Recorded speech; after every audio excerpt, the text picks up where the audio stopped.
If you ever find yourself trying to live a life that truly honors Jesus, but you keep falling short, like I do, maybe the verse of the day will speak to you.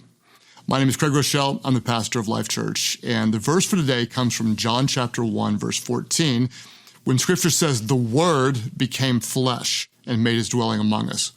We've seen his glory, the glory of the one and only Son who came from the Father, full of grace and truth. There's a devotional translation of the Bible that translates a portion of the verse this way: "The Word became flesh and blood and moved into our neighborhood." I love that. God didn't shout his love from heaven, but he showed his love on earth. He sent Jesus full of grace and truth. What does grace do? What does truth do? Well, grace saves and truth frees. What is grace? It comes from the Greek word charis, which means the undeserved kindness or favor and goodwill of God.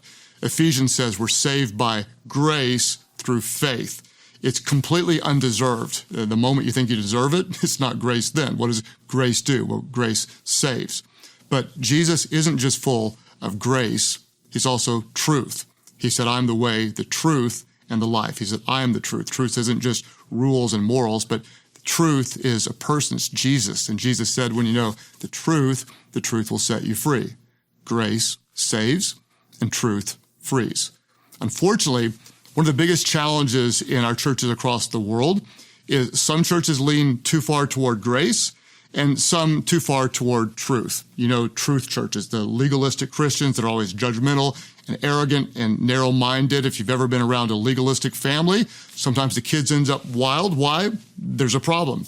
Rules without relationship or truth without grace, it often leads to rebellion. Then there's hyper grace, like I'm okay, you're okay, who are you to judge? God understands, he loves you, you do you, boo-boo. Well, just as truth without grace leads to rebellion, grace without truth leads to relativism. There's no such thing as absolute truth. This is my truth, you do your truth.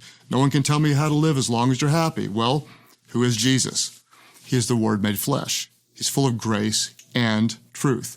His grace, it's so undeserved, it's almost scandalous. It's lavishly displayed for us on the cross. But Jesus is also truth. And his truth isn't restrictive, it's not repressive, it's not oppressive. Truth is freeing, it's liberating, it's life-giving. So if you're struggling to live a life that pleases God, lean on his grace and live by his truth. Because grace will save you and truth will set you free.